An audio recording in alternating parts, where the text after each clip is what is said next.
Rehabilitation री integration की जब बात करते हैं तो शक्ति शालिनी एज एन ऑर्गेनाइजेशन का बहुत ही एक बड़ा पर्सपेक्टिव है इसको लेकर के। डिफाइन करने का तरीका भी थोड़ा इलेबोरेट है। जब हम रिहैबिलिटेशन को डिफाइन करते हैं तो जैसे कि पता है कि रिहैबिलिटेशन मतलब था एक स्पेस से दूसरे स्पेस पे चले गए, पर जब हम डिफाइन करते हैं, जब शक्ति शालिनी डिफाइन करते हैं तो हम इस तरीके से मानते हैं कि वो स्पेस तो फिजिकल स्पेस तो जरूर है कि एक स्थान से दूसरे स्थान पे चले गए, बट साथ ही साथ वो इमोशनल स्पेस भी है कि एक सर्वाइवर जब हमारे पास आए थे रेसिडेंस में एज ए रेसिडेंट रहने के लिए पहचान में, तो वो किस इमोशनल स्पेस में थे, क्या इमोशनल कंडीशन थी एंड क्या उसमें कोई चेंज आया है, क्या उसमें कोई बेहतरी हुई है। साथ ही साथ उनके स्किल्स में क्या स्किल्स थे, क्या स्किल सेट थे, क्या उसमें कोई चेंजेस आए हैं, क्या उन्होंने कोई और नए स्किल्स सीखे हैं एजुकेशन वाइज, सिमिलरली और भी तरीकों से, जैसे उनके फिजिकल हेल्थ, मेंटल हेल्थ, ये सारी चीजें मिला के रिहैबिलिटेशन बनती है। कोई भी चीज एक अकेले सिर्फ एक जगह से दूसरे जगह पे चले जाना, जो कि फिजिकल स्पेस, फॉर एग्जांपल वो आज जंगपुरा में है तो कल कहीं और चले गए, ये इसे हम रिहैबिलिटेशन सिर्फ नहीं मानते।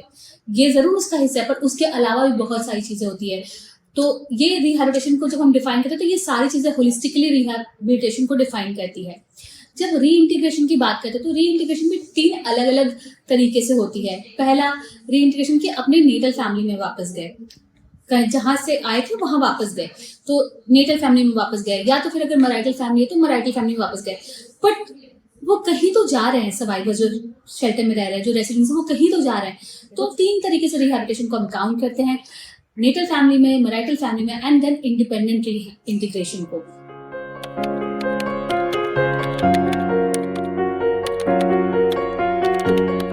तो जैसे मोनिका ने बताया कि हमारी reintegration and rehabilitation process itself is so broad in its concept.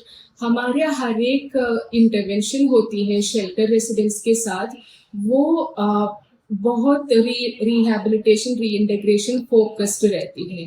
तो बहुत पहले से ही हम ये मान के चलते हैं कि at one point they have to be independent and they will move on with their life on their own.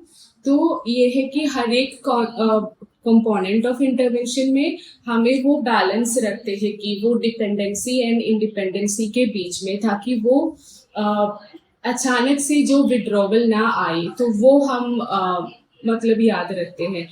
और शेल्टर स्पेस में ऐसे भी कंडीशंस होती है कि जैसे हमें वो जो इंटरवेंशंस होते हैं वो पूरी तरीके से कंप्लीट करने का टाइम नहीं मिलता कभी कभी, क्योंकि पैरेलली उनका वो फैमिलीज के साथ वो सोशल मीडिएशन चलते रहता है या लीगल प्रोसीजर्स चलते रहता है।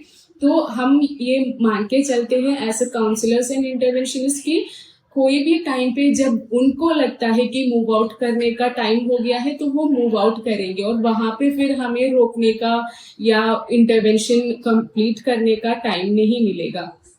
तो इसलिए बहुत आगे से हम ये सोच के, मतलब ये ध्यान में रखते हुए चलते हैं कि they are already starting with the rehabilitation reintegration process. So in every intervention we are having that particular focus.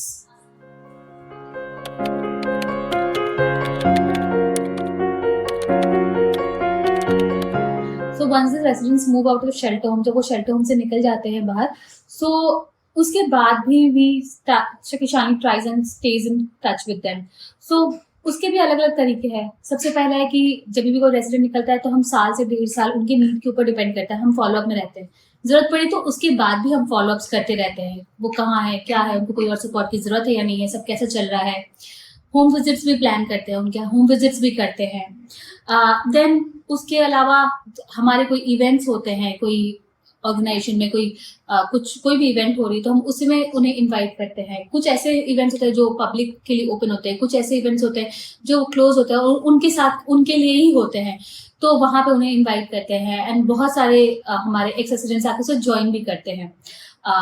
Then उसके अलावा हमारा एक टुगेदर ग्रुप है। ये एक व्हाट्सएप ग्रुप है जो आई थिंक 2019-2020 में हमने इसे फॉर्म किया था। जब बहुत से एक्स रेसिडेंट्स ने, जो रेसिडेंट्स यहाँ चले गए, उन्होंने एक्सप्रेस किया था कि वो टच में रहना चाहेंगे हमारे साथ भी और दूसरे एक्स रेसिडेंट्स के साथ भी इकट्ठा, एंड उसके लिए मे भी हम एक व्हाट्सएप ग्रुप या फिर कोई ग्रुप क्रिएट कर सकते हैं।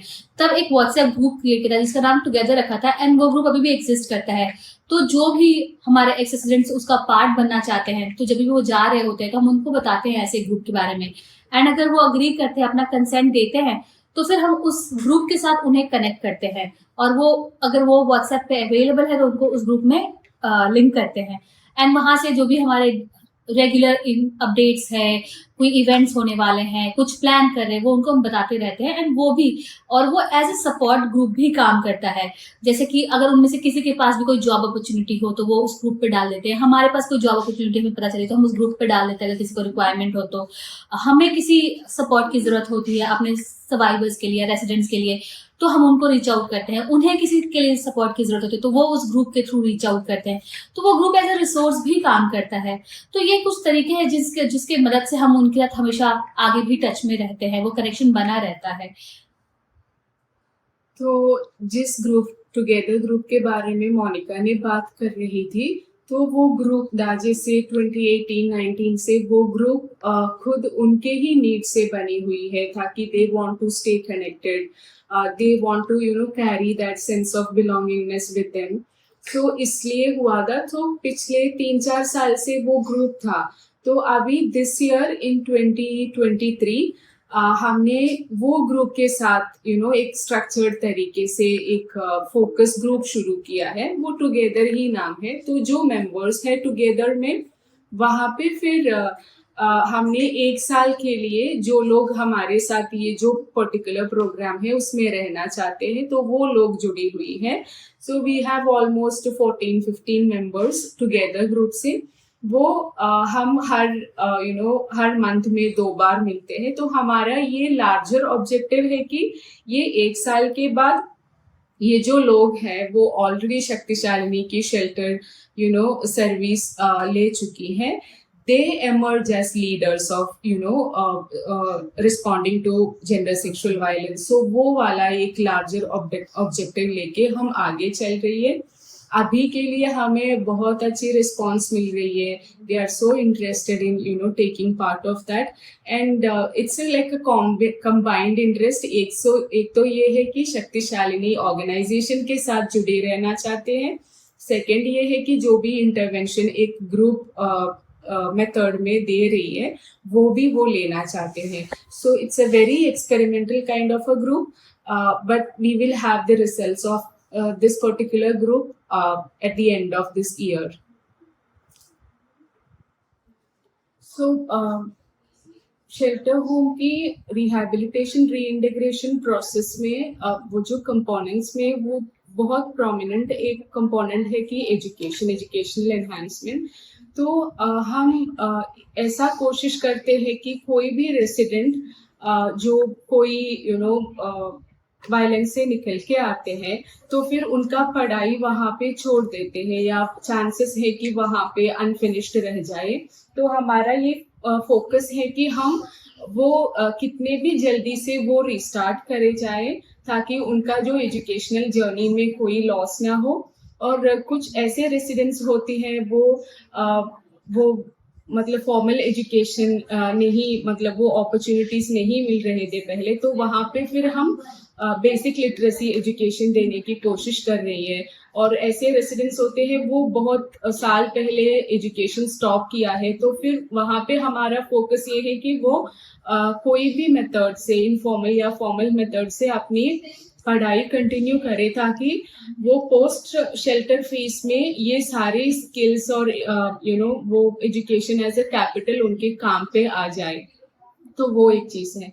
And just adding to what Monica ने कहा है कि जैसे कोई भी रेसिडेंट जा रहे हैं तो हम ये चीज पे बहुत एम्फसाइज करते हैं कि वो वापस आ सकते हैं हमारे पास। हम ये मानते हैं कि कोई भी आगे ऐसा नहीं है कि वन स्टॉप वो फुल स्टॉप लगाया है वो वायलेंस के ऊपर। हो सकता है कि आगे भी होंगे उनके साथ वायलेंस।